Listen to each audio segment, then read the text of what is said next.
everybody. Thanks so much for joining us right here on the Right View Ladies Tea. Tonight, we are joined by contributing writer for the Media Research Center. Welcome back, Stephanie Hamill. We love having you on. And Blaze TV host, as well as Turning Point contributor, Chen. Lauren, first time on the show. Welcome to Ladies Tea. There's a lot of tea that we need to get through tonight. So let's jump right in. I'm sure people remember the swimmer Riley Gaines. She was up for NCAA Woman of the Year. She was one of the very first swimmers in college sports to speak out against Leah Thomas, the transgender man who considers himself now a woman and was, of course, competing against women as a man in their sports, which obviously didn't go well, because guess what? Men have an inherent advantage over women. And I think all of us remember that he won, or she, now I guess we say won. And Riley Gaines spoke up about it and said, listen, this isn't fair. This is like cheating in my sport. Well, recently, Riley was at San Francisco State University. She was asked to speak there, I believe, actually, Lauren, by Turning Point, and she got assaulted. Apparently, there was a transgender woman, so a man who now says that he's a woman in a dress, who punched her. She was chased out of this classroom where she was speaking. It was really frightening, I think, if anybody watched this video. But this is sort of, I guess, what we've come to expect now. If you speak up and speak out against this. Riley, by the way, Lauren, has never said anything about being trans. She is not transphobic in any way. She is simply saying, as a woman competing in sports, it is unfair for a man to compete against me, a biological man, which apparently you're not supposed to say biological man anymore. It is insulting. And I apologize to anyone that I, of course, offended by saying that. That's all she said. And yet she gets attacked like this. She gets, physically assaulted. Why do you think that people are so upset about somebody pointing out something, Lauren, that I think is so obvious to all of us, that when you're a biological man and you compete against women, it is inherently unfair? Well, it's interesting because you describe Riley as not transphobic, and that's something I agree with, by the way. But you see, under my definition, and I think most people's definition, not being transphobic means that you treat everybody with basic common decency and respect, and you don't hate anybody. That's what it means to me, at least. But the thing is, that's not what it means to the left anymore, right? You said that she simply doesn't believe that males should compete against females. Well, that to the left in and of itself is enough to be considered transphobic. And that is why Riley Gaines is being attacked, because it's almost like the left now believes that if you acknowledge any biological differences between men and women, males and females, or you dare to question that a trans woman is a woman in every sense of the word, that is transphobia. The bar is that low. And what was really scary, and what I mentioned to people on my show, is that the treatment that Riley Gaines received at SFSU, that could be any one of us, right? It wasn't against Riley personally. It was just for her blanket belief that, hey, maybe males shouldn't be in women's sports. If that's you, you're watching this and you believe that, you need to understand that those students would do the exact same thing to you if you were on their campus, and that should terrify people. Yeah, and it was a very scary scene. I watched several videos, Stephanie, of what happened to Riley. She was there in a classroom, and she was kind of there just at a little makeshift podium, very casual setting. I don't know, maybe 30, 35, 40 people in this room. Half the people, I would say, in the room actually were holding up like trans flags and had signs that said trans rights are human rights and trans women are real women and things like that. And I give her a lot of credit for continuing the dialogue. And she was simply there to, I think, have just that dialogue with people and say, well, I want to hear where you stand on this, because I have actually experienced competition against a biological man, and it is unfair. This is not right to do to women.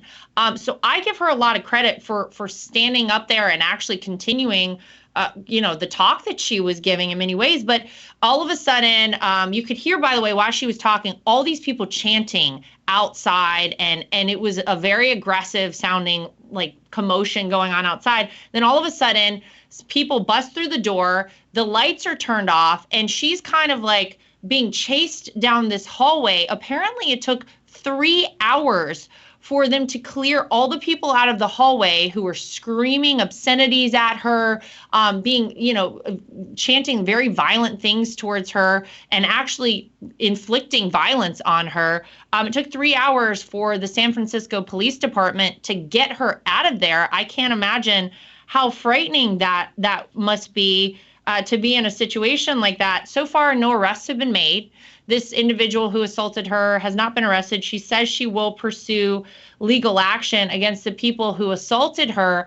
But I think for so many people, they say, what kind of country do we live in? If you were simply there having a dialogue, again, back and forth, I want to hear from you, you should want to hear from me, let's talk through this and kind of hear each other's points of view. You can't even do that anymore, because this is the sort of thing that happens, of course, if you are on the right side of the aisle. Yeah, unfortunately, this is more of like a trend in the norm. And I'm not even surprised that this happened in San Francisco, but this happened at a public university. So this shouldn't be tolerated at all. And just imagine if the speaker was a liberal, this wouldn't be taking place. It's almost It'd be like a hate they crime want if this it did. to happen. Totally. It's like they don't care that it's happening. It's like they like it. And the fact that there were no arrests made is very revealing.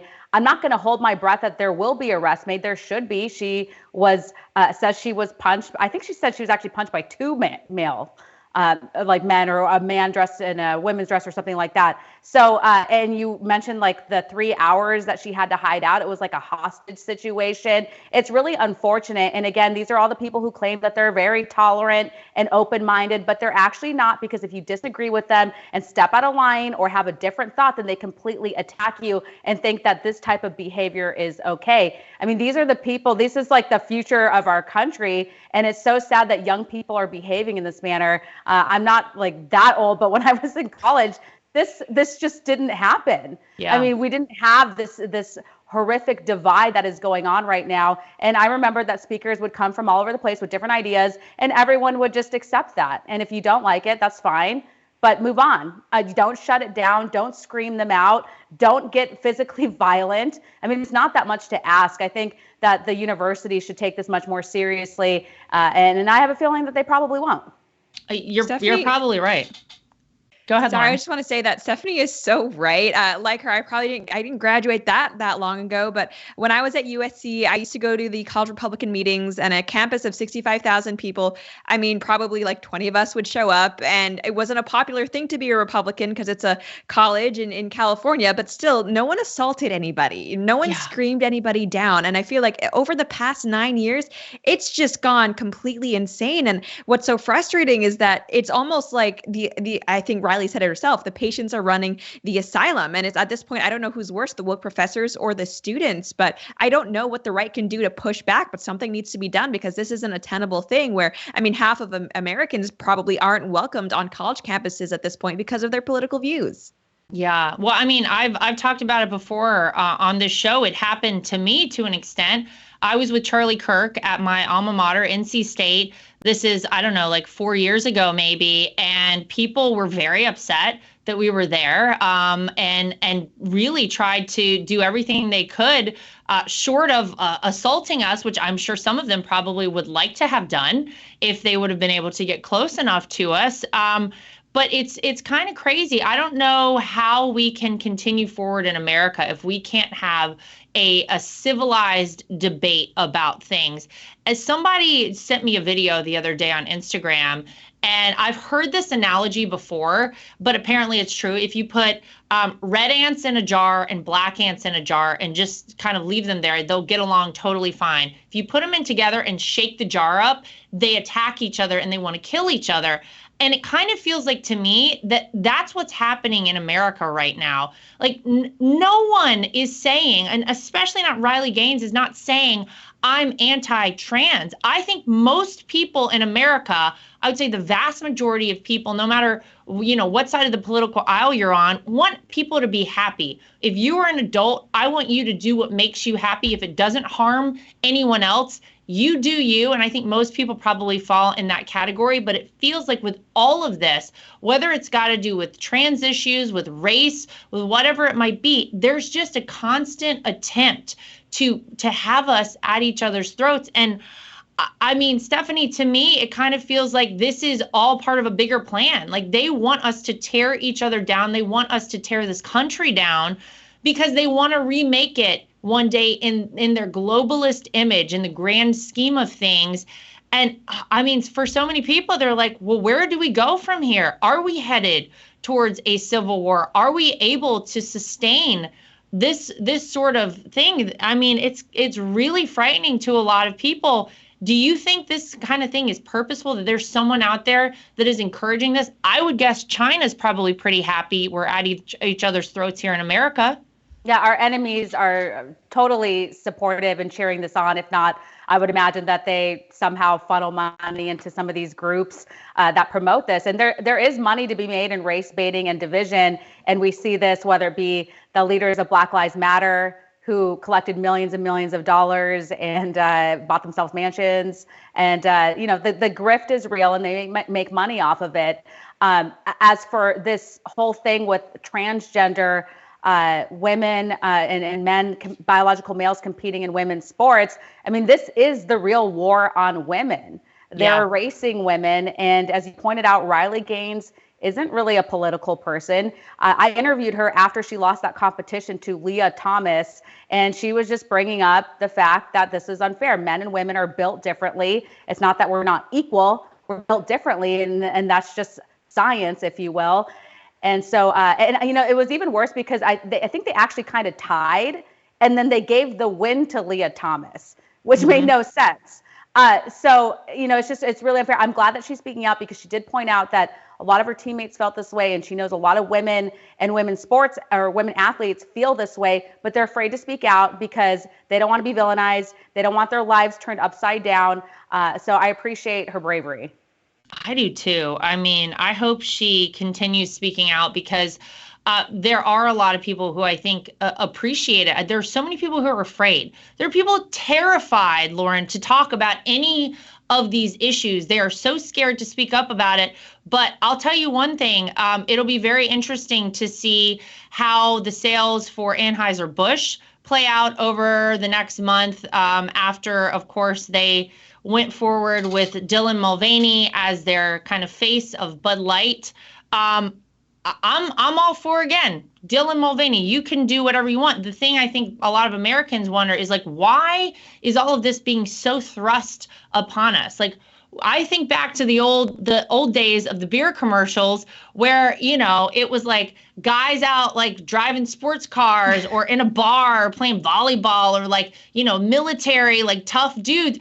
And now you have a trans woman who, it was actually very insulting the way they did this ad with Dylan Mulvaney, as though women don't understand sports and what March Madness is. And for me as a woman, I've played sports my whole life and I love basketball and I love March Madness. And all of it, I just think was obviously somebody didn't fully think through. But it's very interesting, I think, to see where we are in all of this in America. And obviously, that one probably missed the mark for a lot of Bud Light drinkers. I'm going to guess that Anheuser-Busch is going to see their sales go down, Lauren, over at least the past week. I think the month of April might be a downer for them. I hope it is. And unrelated to Dylan Mulvaney, I just want to say, if you're still drinking Bud Light at this point, what you doing? There's better stuff out there. Get a beer. Does anybody even like Bud Light, by the way? Does anyone even like it? That's a good question. I guess not. So part of me does think they knew this would upset people, but any publicity is good publicity was their approach. But here's the thing. I've had progressives say, why are conservatives picking on Dylan? Why are they such haters? And here's the thing. it's not as if conservatives just randomly went outside, saw Dylan Mulvaney wearing a dress, doing his own thing, and decided, hang on, I'm going to like publicly start flogging you or anything like that. Absolutely not. Dylan Mulvaney decided to use his public platform to essentially don woman face. Not only is he someone who identifies as trans and a woman, what he's doing with his platform is perpetuating, and you kind of alluded to it, the most negative female stereotypes imaginable. That he's stupid, that he's a bimbo, that he's, a man-eater going to steal your man. He did a TikTok video about that. All of these things, if a biological woman were to do it, she would be absolutely, I guess, shredded by social media for just being a negative role model. But because Dylan is trans, within a year, he was speaking to President Biden. He's gotten kudos from Kamala Harris. It only took 365 days of his transness to get all of these different brand endorsements. And so it's not being transphobic for women to say, hang on a second, this kind of feels like a little bit of a slap in the face. There are so many female influencers out there who,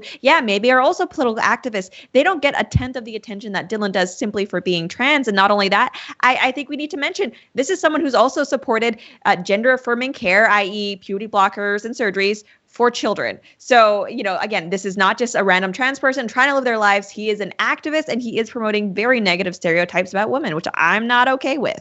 Yeah, and Stephanie, as a woman who works out a lot, to see a biological man dressed in Nike's latest sports bra line doesn't really do much for me, because I want to see what it actually looks like on a woman. I want to see, you know what I mean? Like, honestly, I was like, of all the people you could have, there are so many amazing female athletes with an athletic figure that you could have used for this. And this is who you used. I mean, we knew where Nike stood on all this a long time ago, I guess. But that one I didn't get either. And man, Dylan Mulvaney, how much money do we think Dylan is actually making right now? Just rolling in the cash. He must be, she must be, whatever right? Yeah, I would imagine that Dylan Mulvaney is like Scrooge McDuck in the bathtub by now. But these woke corporations and businesses that are having Dylan Mulvaney be the face of whatever they're advertising, it's like they're picking the wrong person. So as you pointed out, just how absurd it is that Dylan Mulvaney is running around in women's Nike. That's just crazy. And then Bud Light. I mean, what do you think? I mean, I don't know Dylan Mulvaney very well, but what do you think Dylan Mulvaney ever buys a 12-pack of Bud Light, sits down and watches TV? Like, that's just not happening. Like, they don't know who their audience is. I love that video of Kid Rock where he grabbed some of the Bud Lights that he actually had at his house and just shot through them. I don't have any Bud Light at my house, or else I would have done a video like that too. But I think the most egregious advertisement that Dylan Mulvaney has done was the one for tampons. Like, did he really? Do a tampon ad? He did. Yes, Tampax, right, Lauren?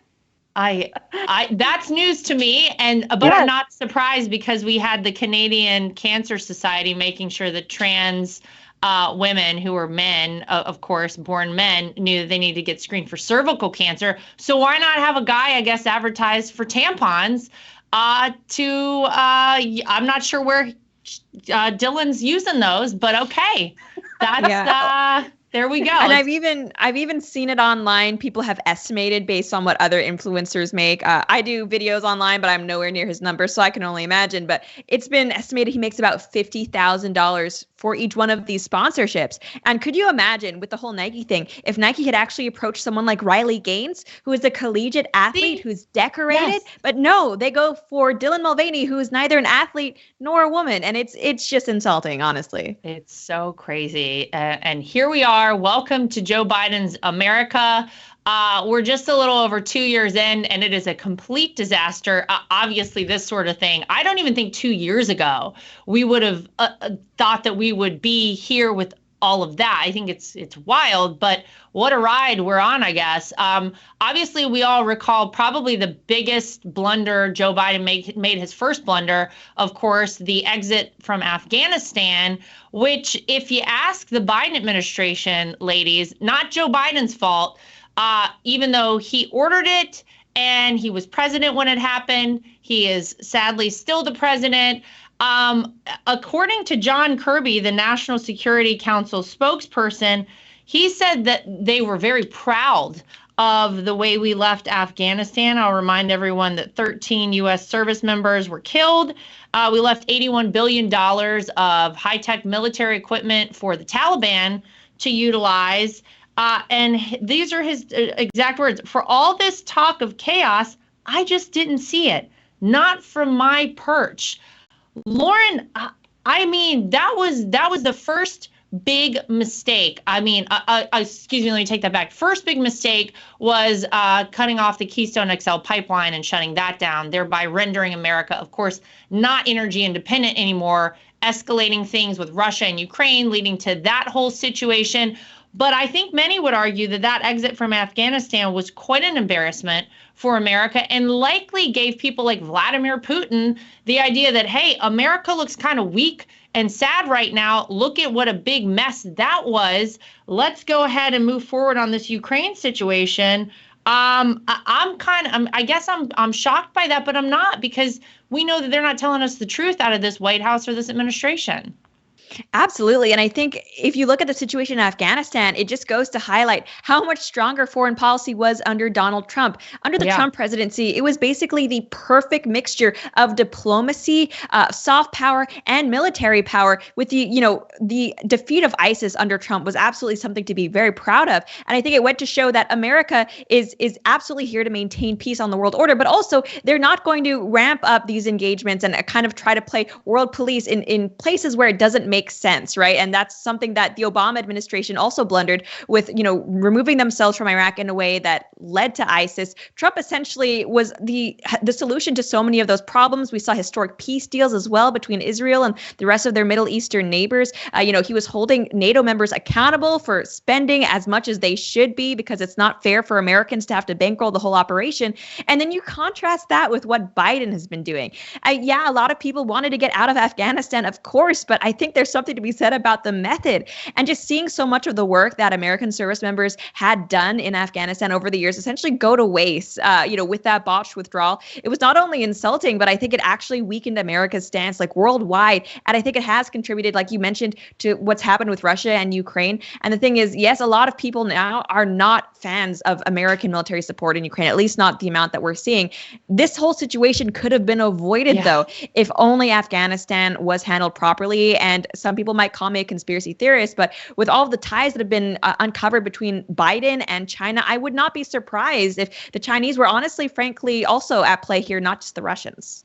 Yeah, well, it is such a bad look, I think, for America. It's such a sad exit. Didn't have to be like that. And Stephanie, when it all happened, I remember how shocked we all were, and we were like, oh my gosh, this is terrible. Someone obviously will be held accountable for this. Someone will lose a job. Someone will lose a position. No members of the administration fired, nor are they planning to fire anyone for that exit. And I was kind of shocked to hear that.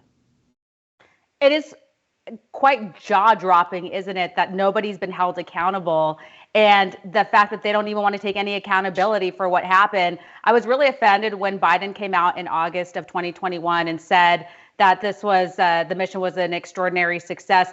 There were 13 American soldiers killed. I wouldn't call that a success. And if you talk, I had interviewed so many military officials after the withdrawal happened, and they explained, what went wrong, what could have gone better. And as not somebody who, as a military strategist, I mean, it's just kind of a no-brainer that it wasn't executed properly. The fact that we left so many allies behind and people that we made promises to that we would take care of them, and there still are people behind. From what I've read in the reports. So.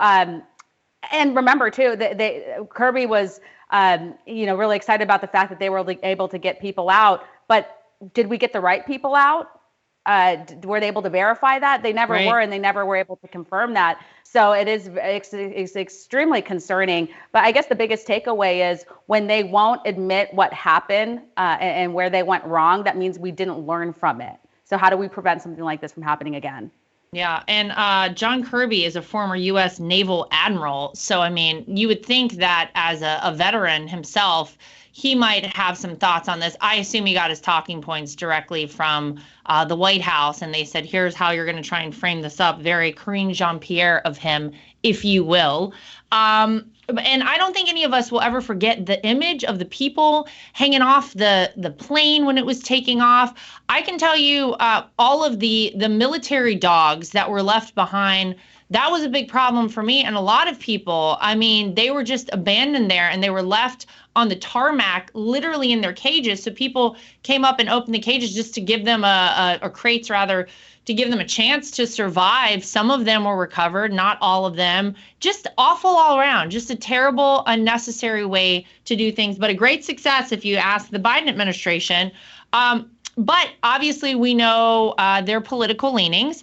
And I think they're losing a lot of people on the Democrat side, not the least of which a North Carolina lawmaker just another one we've seen go from a Democrat and recently say, I can't be part of this crazy party anymore. I'm joining the Republican Party. Her name is Tricia Cotham. She is in the North Carolina State Legislature. And apparently, ladies, the issue was that she did the worst thing you could possibly do if you're a Democrat.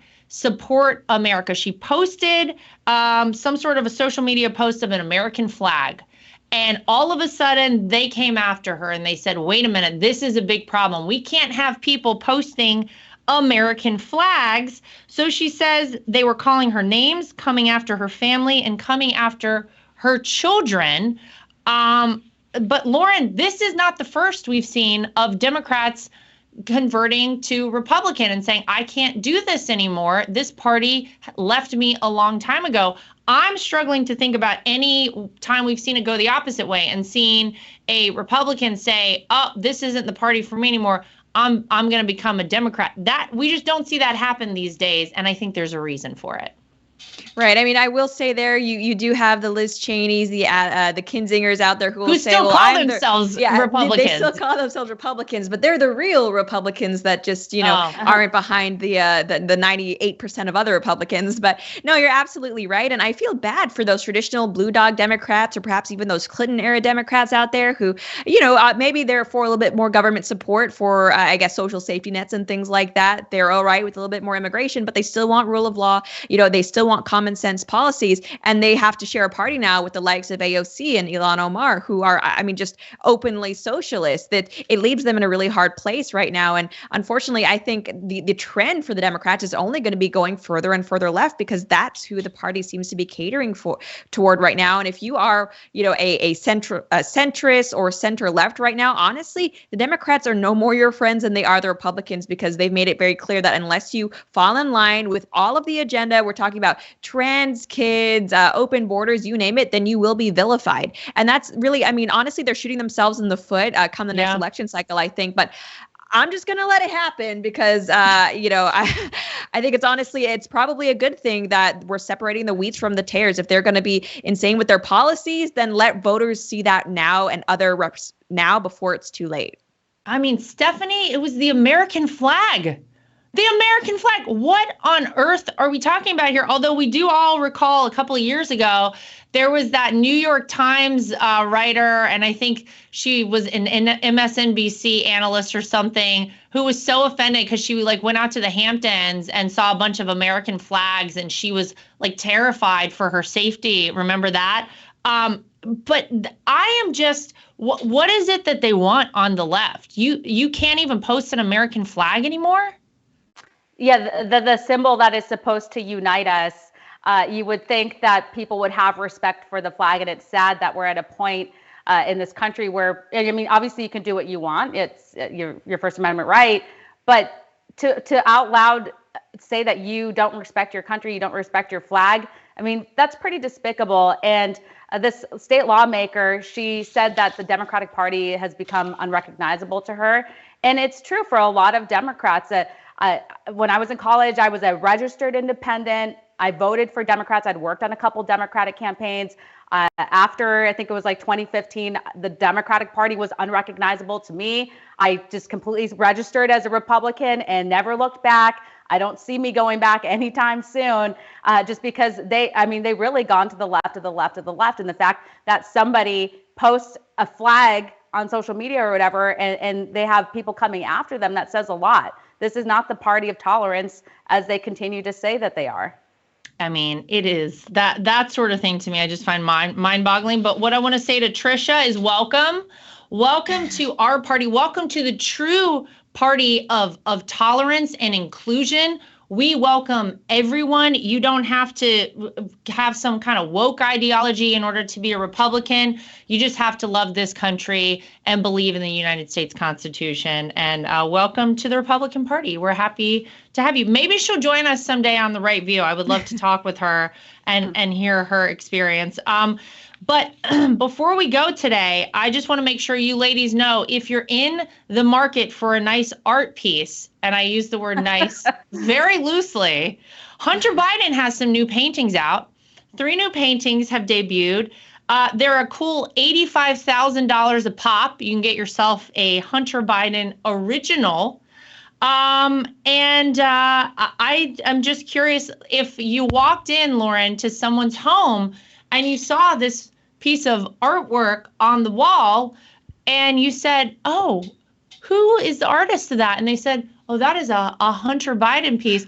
How would you respond to that? Because I've never seen one in person, truth be told, but the reviews of the 3 latest are, quote, high priced, and another quote directly from somebody who saw one, terrible. What do you think?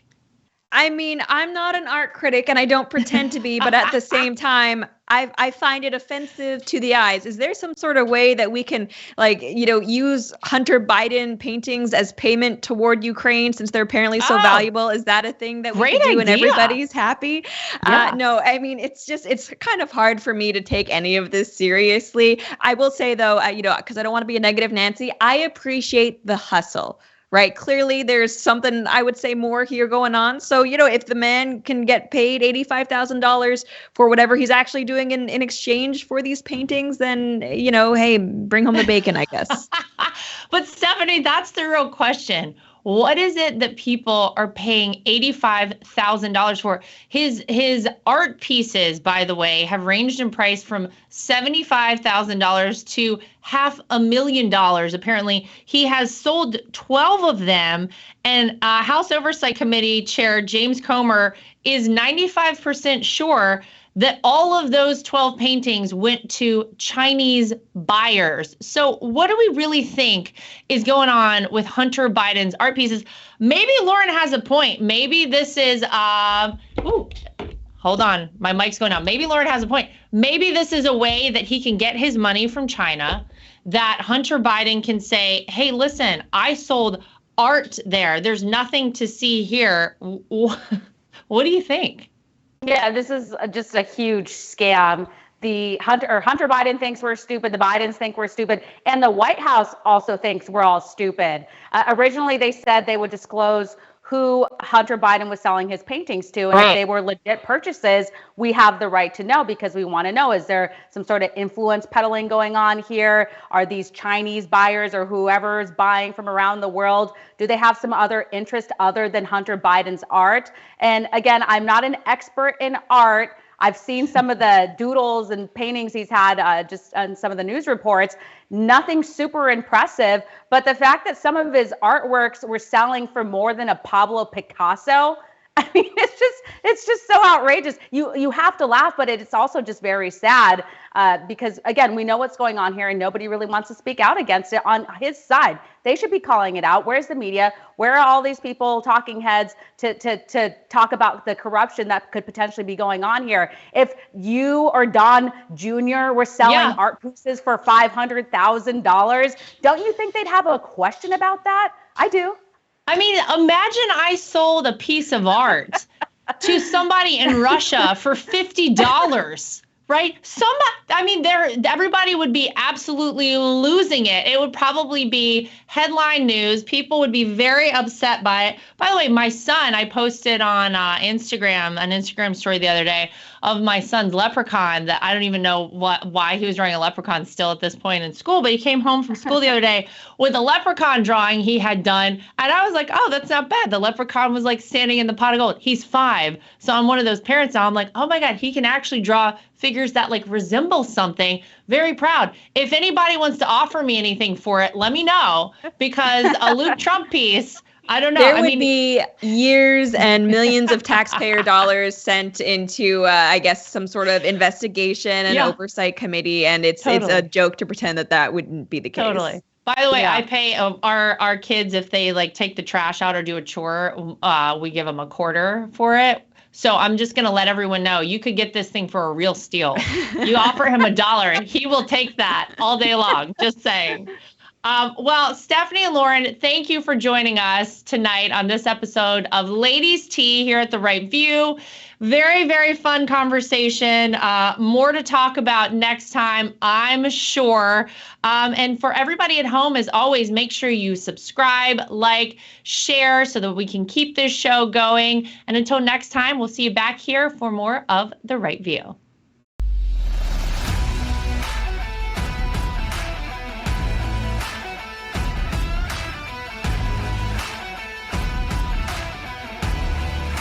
At The Right View, we're very proud of the fact that we are independent. We get to say everything that we think and everything that we feel. We have no woke companies guiding us or telling us what we can and cannot say. We are always going to shoot you straight and give you the facts as we know them. And that's why it's important to support independent outlets like The Right View. My name is Lara Trump, and I think Mike Lindell is a patriot. He is someone who loves this country, is willing to fight for this country. I love MyPillow because not only are MyPillows made in the USA by American workers, but they're great products, and they're so great that not only do I use them in my own bed at night, my children actually requested. My daughter the other day went to the closet and pulled out a MyPillow and said, this is the pillow that I want to sleep with. And I gotta tell you, she loves it and will have nothing to do with any other pillow. So it's a big hit around our house. My dogs also happen to sleep on MyPillow dog beds. So all around the Trump household, we're big fans. If you go to mypillow.com today and use promo code Trump, again, promo code Trump, you will not only save money, but you will help us continue this show and other shows like it and help us continue the fight for the future of America. Inflation has impacted all of our lives. I don't think anyone can go to the gas pump or the grocery store without noticing that it is a major factor. And unfortunately, it's not going anywhere. It doesn't seem like it's going down in the way that we would like it to. And one way to protect your money is by investing in precious metals, gold and silver. That's always been a great way to make sure that you keep your money and you keep it safe. When you go to bh-pm.com, use promo code Trump. That way, if you decide you want to invest in gold and silver, you'll save yourself a little bit of money. We live in a time that's very interesting. A lot of us out there feel like a lot of our rights are slipping away. And if you're like I am and you want to have the right to choose whether or not to have a vaccine, how to live your life freely, and you're looking for a great doctor, I've heard amazing things about Dr. Sherwood. He's somebody who you should really check out and check into, and it'll help support this program and keep us going. So go to sherwood.tv and use promo code Trump. Again, sherwood.tv and use promo code Trump. You can save yourself some money and help us keep our program going. Ladies and gentlemen, this just in. We'll keep this a little secret between you and me and them and everybody. Whoa. The people that are actually at the tip of the spear, working directly with President Trump on a day-to-day basis to save this nation, they're all joining us on the Reawaken America tour. We have President Donald J. Trump's Chief of Staff, Kash Patel. We've got Peter Navarro's joined us on the tour. We have General Michael Flynn. We have Eric Trump. The people actually working at the tip of the spear with President Donald J. Trump to save America are joining us on the Reawaken America tour. Whoa. If word of this gets out, if the truth about election fraud, medical fraud, religious fraud, monetary fraud, and mainstream media gets out, it may just save the nation. The Reawaken tour's coming to our place, hallelujah.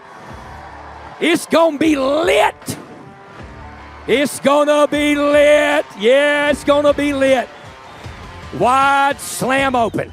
And now, ladies and gentlemen, on May 12th and 13th, the Reawaken America Tour is coming to Miami, Florida, and to the beautiful Trump Doral Resort and Golf Course. Once again, ladies and gentlemen, the Reawaken America Tour is coming to Miami, Florida on May 12th and 13th. Get your sunscreen ready because General Flynn, Mike Lindell, Amanda Grace, Julie Green, Pastor Dave Scarlett, Dr. Judy Mikovits, Kash Patel, and Team America are taking the Reawaken America Tour to Trump Doral on May 12th and 13th. And then we're taking the God-fearing, revival-starting Reawaken America Tour into Sin City.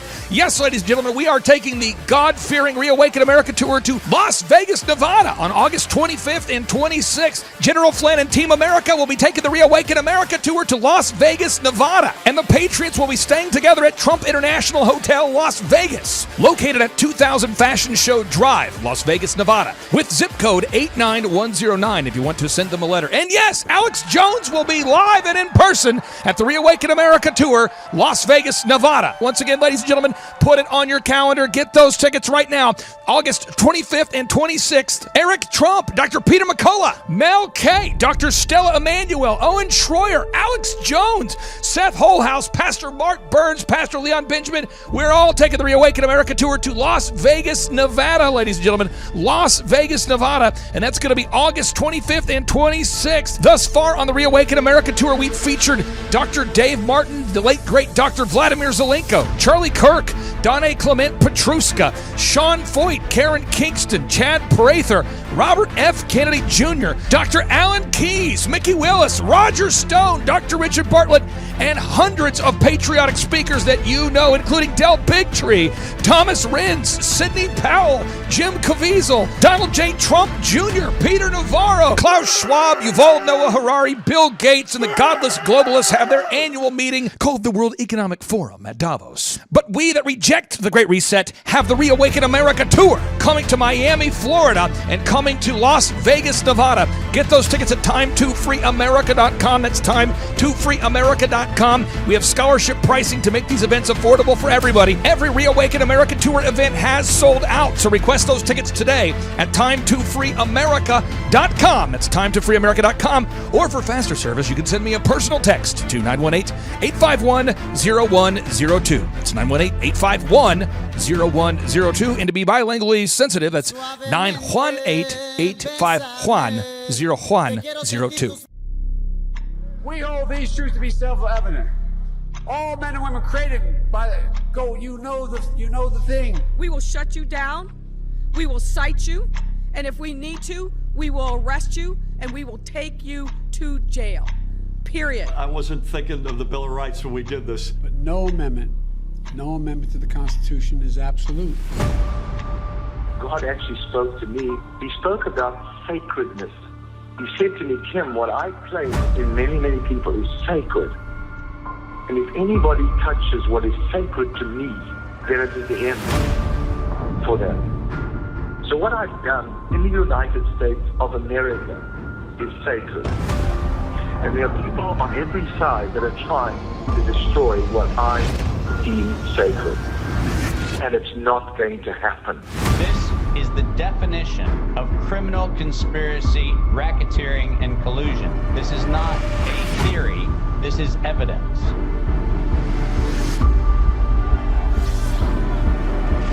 Because I have upheld this country to spread the light to the rest of the world. When you choose to go against the sacred thing that God puts into the very heart and the soil of this nation. This was sacred to God. Now is the time to act. This is exactly why I need some action from my people.